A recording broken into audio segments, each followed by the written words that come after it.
You've made it to Chiro Hustle Live. Sit back and learn from the greatest influencers in the profession.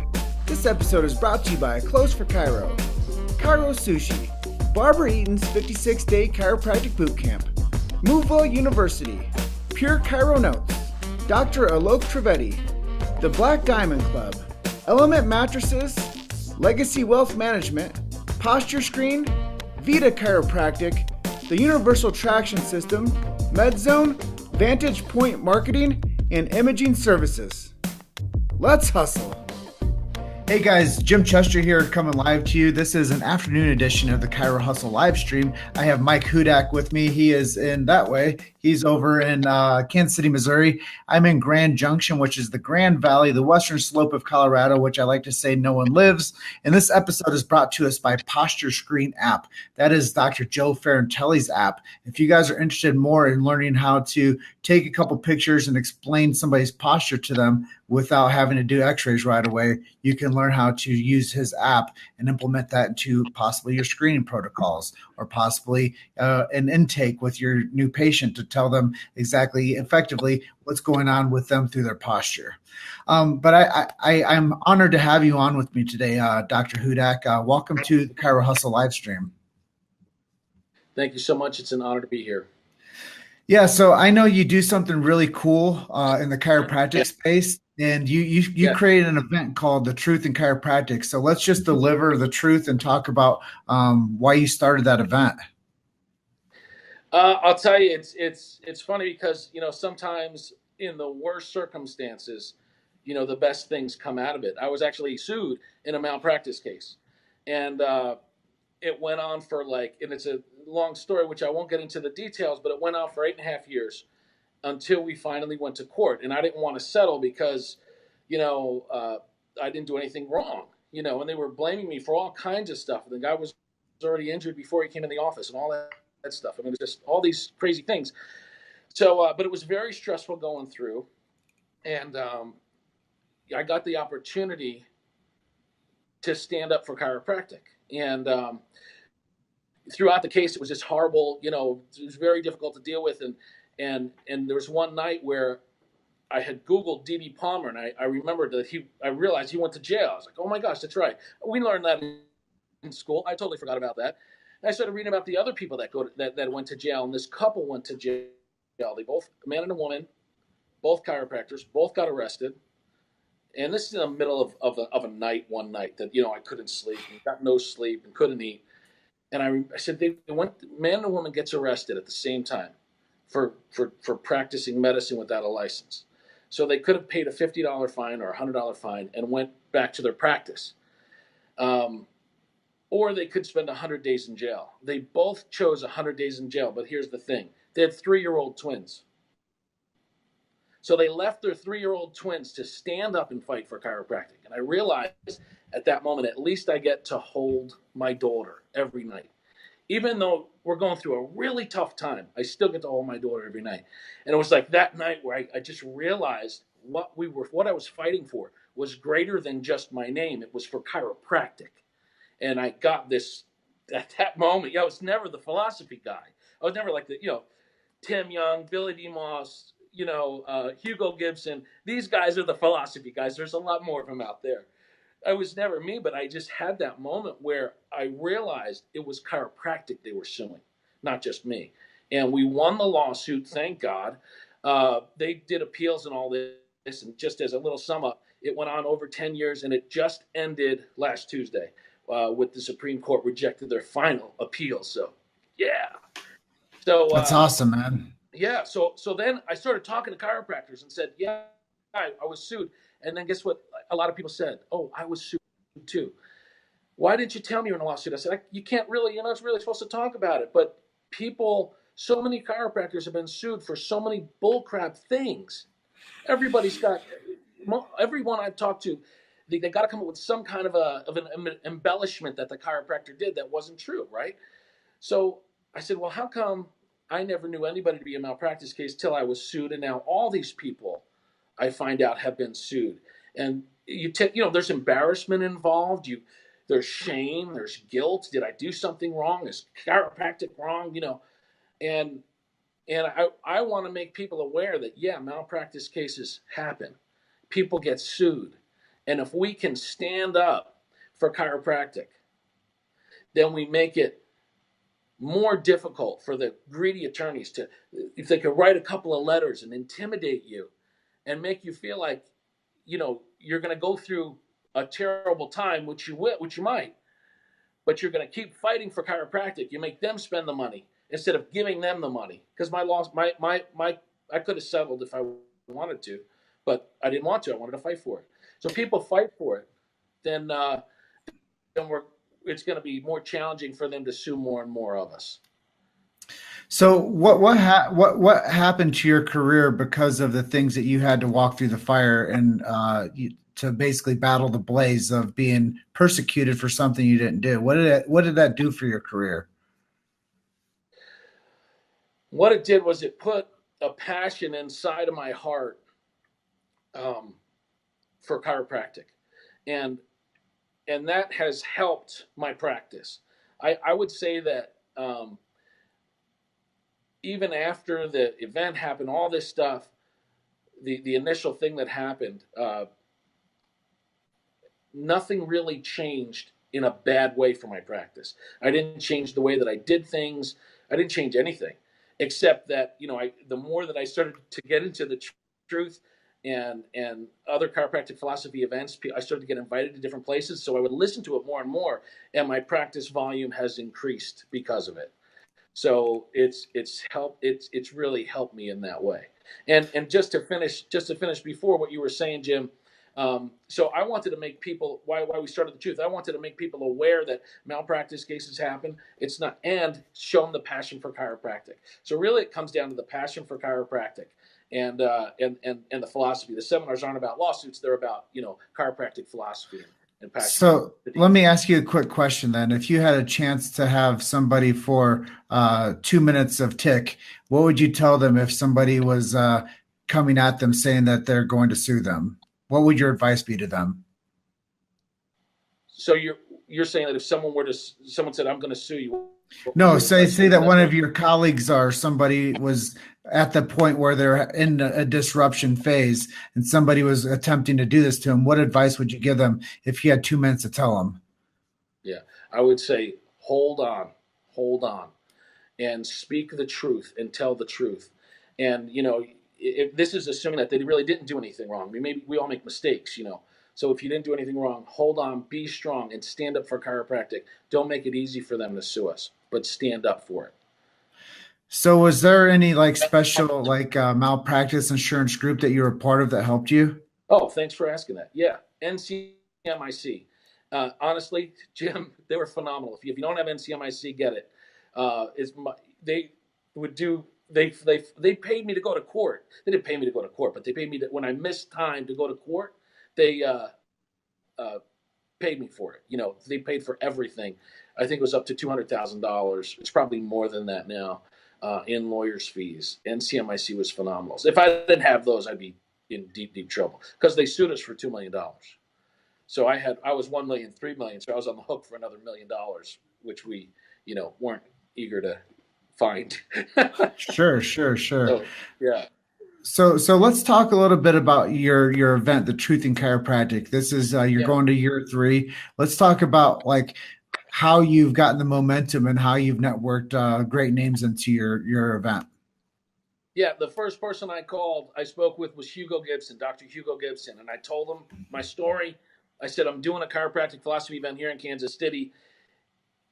Are you in? And he was just all about it.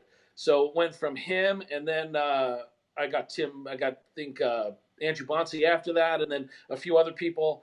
And then I know Tim Young helped me, and then I got some names just being around the uh, the chiropractic philosophy, and the John Bergman has been was phenomenal, and we got all these incredible people, and it was like in both years, Jim, and this year, I swing for the fences. I say I'm going to ask the best of the best if they would come and speak, and so many of them are just all about, especially when they hear the story of what happened and all that, how I came about.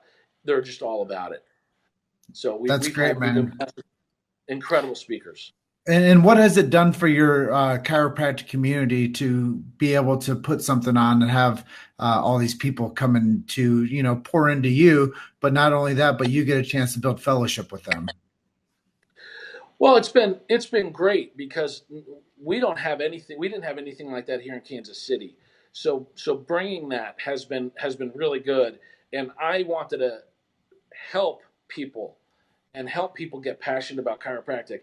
I'll tell you that sometimes I go in a chiropractic office, the chiropractor doesn't even come out. I mean, to me, it's like, hey, we're all chiropractors. Let's hug. You know what I mean? I mean, go into places the chiropractor doesn't even come out. It's to trade. Is to know we can trade it by somebody else. It's just a weird scenario sometimes for me every now and then. But since I started the truth, and I've put myself in a lot of other circumstances where people are more passionate about chiropractic and care about it, then it's been really beneficial. So the irony was I did it to help other people, and in reality, I ended up getting a lot of help myself. A lot of students at Cleveland have been phenomenal.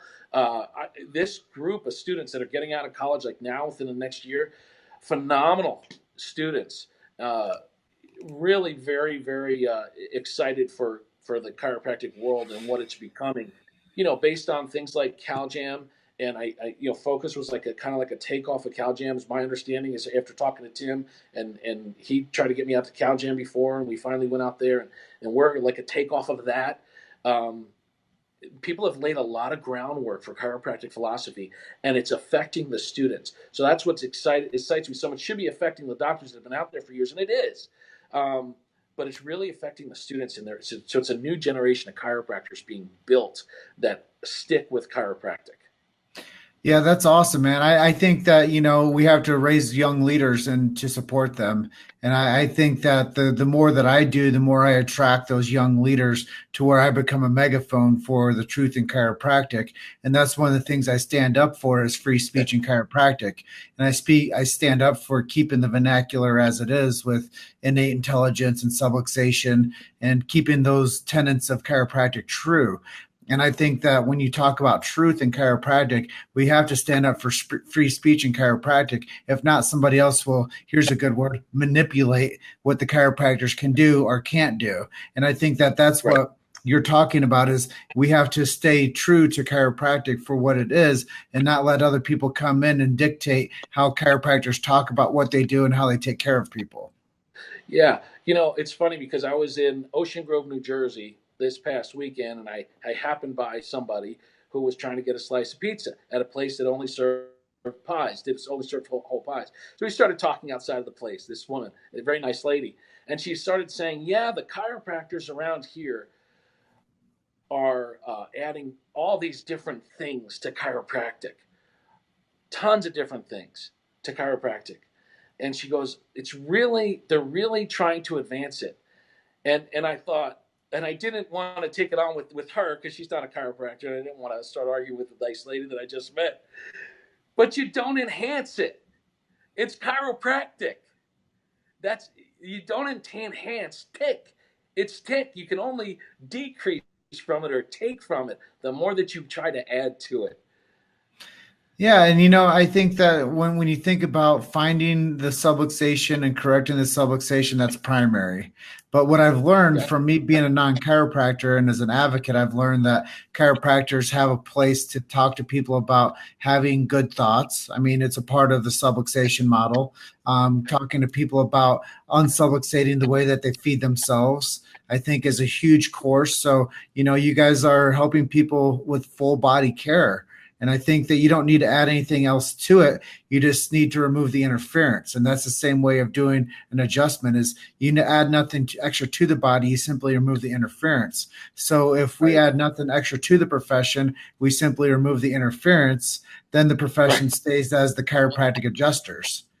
And once what happens is people start seeing cash signs and they start becoming weak and they start allowing people that have pocketbooks to come in and buying them out one by one, I think. And then they lose their path because now they want to do X, Y, and Z, and they move further and further away from the adjustment. And really what that does is hurts the chiropractor's self-esteem. It really does. It really takes them out. it really confuses them because they've confused themselves with what their major premise is to what their major earner is. And when you take yourself away from the adjustment, you start really watering down the profession. And people know that some chiropractors are insecure. And I'll tell you, one guy came in one day. He was asking my wife's my assistant. He asked my wife all these questions, and he said to me, and then I was like, well, so I finally went out there. I said, but he said, how much is the first visit? And I told him. He said, why? And I said, what do you mean, why? He said, why? Well, why is it? Said, well, that's what we charge. Do you take X-rays? Yeah, we take X-rays on everybody. If we can't, if we're supposed, if we need to. So, well, why? Why did I? And I thought, the thing is, ultimately, he wanted me to compromise my fee, not because he couldn't afford it based on the car that he was driving, but because he wanted me to compromise my fee because he thinks chiropractors are weak. Sometimes. I mean, I think a lot of people have been in profession. I know I have been, at different times. So you compromise yourself. You know how many attorneys, when you have a PI case, a personal injury case, do you know how many attorneys say, well, will you take $1,000 instead of $2,000? In the Missouri, Oh, yeah. in the Missouri, there's a statute that's already written out for it. Greedy attorneys, well, some of them, the greedy ones, will ask for more money. And why do they do that? Because chiropractors do it. And again, I'm not saying that they're all wrong. I've done that in the past. But let's say, yeah, let's do another one sometime or whatever. But the medical profession has a certain view sometimes of us, and sometimes they don't. Depends on it. But when they see the weakness in it, or the insecurity, because they're trying to get the dollar, they're trying to get more money by doing other things, which makes them more insecure. They pounce on us. So and if you think about it, the time that it takes to do these extra therapies and all this stuff, and we use intersegmental traction for not very long, but for a little bit, and we adjust, and that's just what we do. We've done it for years, and that's what we do. So, but the thing is when you add all these different things to chiropractic, all these different things to chase the money, you're losing money. Because if you just spent the time that it takes to do all those things on focusing in on chiropractic and maybe getting out of your office and doing some talks or whatever, then you would get more money anyway. So You've made it to Chiro Hustle Live. Sit back and learn from the greatest influencers in the profession. This episode is brought to you by Clothes for Chiro, Chiro Sushi, Barbara Eaton's 56-day chiropractic boot camp, Moveville University, Pure Chiro Notes, Dr. Alok Trivedi, the Black Diamond Club, Element Mattresses, Legacy Wealth Management, Posture Screen, Vita Chiropractic, the Universal Traction System, MedZone, Vantage Point Marketing, and Imaging Services. Let's hustle. Well, Dr. Hudak, it's like the saying, if you chase two rabbits, how many do you catch? Right. You don't catch either of them. Right. Because you didn't pay attention to the main thing. And Right. One of my buddies, Michael Viscerelli, says, make the main thing the main thing. And if you make Yeah. the main thing taking care of people with chiropractic services, then you don't have to worry about what you can potentially earn off of doing things that are non-chiropractic. Because if you didn't want to go to chiropractic school, you shouldn't have gone to school to become a chiropractor. That's just my 2 cents. And it seems like everybody gets out of school as a chiropractor and they want to attempt to do everything but the chiropractic method of adjusting people. Right. So it's actually, I see how many times I'll talk to somebody and they're like, yeah, I want to work with the chiropractic profession with this XYZ. I want to work with the chiropractic profession with XYZ. And I said, do you guys realize how long XYZ has been presented to the chiropractor and how many chiropractors don't practice chiropractic anymore because they've been presented with XYZ time and time again? And I said, that's why they don't want what you're offering to them, because the market has already got to the point that the chiropractor doesn't want to hear what you have to say, even if it's the best thing, because next month and the next month and the next month and the next month, somebody's going to be coming up with something new to say, hey, chiropractor, sell this for me because I know you will. Right. You're exactly right. I agree. So the more that chiropractors stick to the adjustment Yeah. and the detection, the analyzing, and the correction of vertebral subluxation, the greater the profession will be for all involved. It's going to be better for the future chiropractors. It's going to be better for your patient base. And honestly, I tell people this all the time. If it's something that the doc doesn't do, he'll refer you to somebody that he knows, likes, and trusts. Absolutely. Absolutely. Yeah, and likability is a huge thing. I mean, the more and people like people who are passionate, or people who are passionate about what they do, you know. So get passionate about chiropractic, And if you and don't, I people mean, will if refer. you're a chiropractor, say that somebody needs orthotics, send them to the guy that does orthotics. If somebody Right. has dietary concerns, you can address that if that's what you have your passion in. But Yeah. if you're not, send them to somebody that can help them with their dietary needs. And don't Right. try to And wear all hats all the time. And it depends on the practitioner though. Like a guy like Billy DeMoss, that guy's writing in it, he's into nutrition. So he starts, getting people into nutrition and gets them into tick. So right. Right. as I long mean, yeah. as you have the bandwidth for it, do it, but don't forget the adjustment. Right. Right. Yeah. Adjustment always number one. Thanks, Jeff. Exactly. Yeah, Jeff. He says, "Have you heard of the doc Andy Harding in KC?" And I don't Oh, think see, I Jeff didn't see knows, that. but you had him speak at your event, right? Andy Harding, yeah, absolutely. He sent me a Facebook message. So just to fill everybody in, we had to go to my phone. I couldn't use the computer because I couldn't use the computer. But yeah, Andy Harding spoke at the First Truth. As a matter of fact, he's a friend of mine. He's a good guy, extremely passionate about chiropractic, and I love him. I could say I love that guy. He's phenomenal. I always said, like, if I would go to jail for chiropractic. If I did, somebody like Andy Harding would make sure my practice was covered. Do you know what I mean? His heart is huge. He's got so much passion. Yeah, that's great, man. It's important to support each other too, and to find like-minded people to be in your tribe. And I think they said that you're the sum of the five people you spend the most time with. Yeah, And I yeah, think that saying that having people support you is one of the things that I always look to do, see how I can help more people. And I think that chiropractors intrinsically always think, how can I help more people?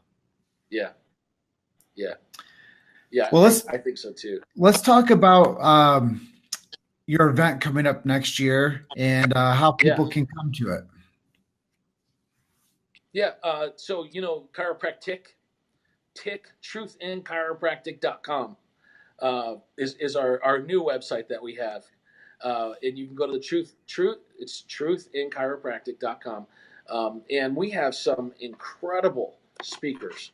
And we had some great past speakers too. Can I talk about some of the past speakers that we've had Sure, and please. Yeah. and whatnot? Because when we go to put on the event, um, I look for the highest or the best speakers that we could absolutely get. So and this year we had just an incredible lineup. We had Iram Tahir, John Bergman, Andrew Wakefield, Hugo Gibson, Lyle Coca, Rebecca Lindy Smith, Troy Dukowitz, Billy D. Moss, Irene Gold came to our event and did awesome. And Irene said something that was so cool. She said that, and we got a testimonial from her, and she said that she came here not knowing any friends or just a couple, and she left with part of her chiropractic family. So that was just the coolest thing. She's such a sweet lady. We're trying to get her back for next year, just because she brings a different dynamic to everything, you know. Mhm. And then Fred DiDomenico, Ed Cordero, president of Sherman, Neil Sherman. Cullen, Yep. Vice yeah, executive president. vice president. Hmm. Yep. Del Bigtree and Joe Borio, Andrew Bonsi, and of course I spoke. All spoke this past year, and it was just incredible. We also had a couple years ago John Minardi, Tim Young, and also Max Orris spoke this year. We were supposed to have, and I think I mentioned Troy Dukowitz. He's coming next year. He's going to have a baby. So Max Orris came up to the plate and did an awesome job. He had about 20 hours notice that it was official. He was an alternate speaker, and that it was official, and he knocked it out of the park, man. So And I know you wanted to say a special thank you to Casey Pride. yes, Casey spoke our very first year. Casey spoke, did phenomenal, and then this year he emceed our event. And I'll tell you, and Casey, if you're listening, I've had so many people come up to me. Andrew Bonsi and his wife Reagan were one of them. They both said, and other people have said it too, is that he only gives to the event. He doesn't take away. He doesn't make it about him. He makes it about the speaker, and he did phenomenal. So the first time he spoke as a chiropractic philosopher, and he did phenomenal. And then we said, he's such a classy dude, and he's young, and he's good with the students, and he's good with the older people. He's kind, he's nice. Let's have him do it. He did a phenomenal job. So he's emceeing again. So thank you, Casey, because I forgot to thank him at the end of the truth. I thanked everybody. I knew there was somebody missing. Um, and so for next year, we got Jill LaMarche, let's see, Del Bigtree, Troy Dukowitz, Reed Shiraki, Andrew Bonsi, Hugo Gibson, who's won all kinds of awards. He's a phenomenal guy. Everybody loves him. Speaking at Cal Jam also. And we're going to have some students. We got George Carey's coming also. And then we're going to ask Jared Posey to speak, and it'll be his first time speaking. So if he's listening right now, this is us asking him to speak. So I like having first time. Yeah, I do like having some first time speakers because it gives them a chance to really bring, like Max. Max spoke at other events, and so is Jared. But in a larger event. So and we're gonna have some students speak too. So I'm excited about it. That's really cool, man. April 5th Well, and 6th this year. what are the dates next year? Yeah, April 5th and 6th. Okay, April 5th and 6th in Kansas City, Missouri. 2019 in Kansas City. Yes. Yeah. Okay, so we're still about maybe a year out almost. We're a good ways out for sure. Yeah. But it's important to build momentum year round. I find the best events are the ones that happen annually, and they do marketing campaigns throughout the year, and they do it effectively. I asked before I knew Billy DeMoss. I texted him. I said, I'm going to do this event. Do you have any advice for me? And he texted back. This is Facebook text. Market the crap out of it. I'm using the PG version. And I've taken that as good advice. The first year I marketed it very hard, mostly with me getting out and going to chiropractic offices and stuff like that. And we had about 55 in attendance. And I planned for 1,000. The way I think we're going to, I want 1,000 people there, and I know that they'll come. So we had 87 lanyards, so maybe people were coming in and out, but there were about 55 most of the time in there. But also, I made that event as if there were 1,000. There was going to be a lot of fun and have a really good, everybody's going to have a really good time. So the second year we had about 160 to 170. So we tripled in volume. So and you know what that's really due to? I think also, yes, we marketed it, but the people that came to the event brought people next time. Mm-hmm. When I said, how many people were here last year? They raised their hand. Those people brought people, so that was one. And so thank you to all of you who've done that because that was huge. Well, it goes to BJ Palmer saying early to bed, early to rise, work like hell and advertise. And I think that the more that people actually do follow that idea, I spoke at Palmer last summer for their philosophy night. And I said, do you guys know why I'm here? Because I post 5 times a day and the people that aren't here. I was like, you guys can invite anybody here, but the reason I'm here is because I'm relevant. And the reason I'm here talking to you guys today is because I'm current with the news, I'm current with the trends, and I know everybody out there. And I would recommend likewise if you guys ever want to get a chance to do this. Yeah, dude, that's awesome. Perfect advice. And I think that the more that you use media to leverage your name and your personality and your passion into the marketplace, eventually people are going to say, hey, I think I want you to be our main speaker at our event, Jim Chester. Right. I think you have some fire and some passion, and I think you have a tone that people they like, and you're always talking to people about topics that people want.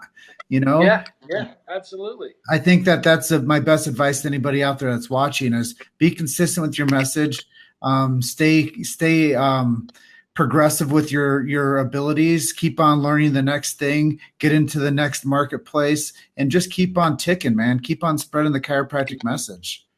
Keep on ticking. I love it, brother. Well, we're coming up on the edge of our time. Is there anything that we didn't discuss that you would like to share with our audience today? The one thing I'd like to discuss is that when we put on the event, you and I talked about this earlier on. One of the things I do to prepare for it is I look at every bit of the event. Naturally, it's the speakers are the number one thing, but what we also look at is the downtime. So what's really important to us is music and having fun and stuff like that. And when I started, I envisioned people dancing on the breaks and people talking and having fun. And we had everyone was talking and having fun the first year, a little bit of dancing, but this time we had people moving, people dancing, people in the back adjusting each other. There's fellowship. It is the atmosphere this year was exactly how I had always hoped that the atmosphere would be. It was really ended up being a lot more than I'll say just philosophy, where it's like philosophy is like the tick. You don't change it, but you can have fun downtime too. So that the downtime was a lot of fun too. That's great, man. Yeah. It's nice when people can have fun with what they do.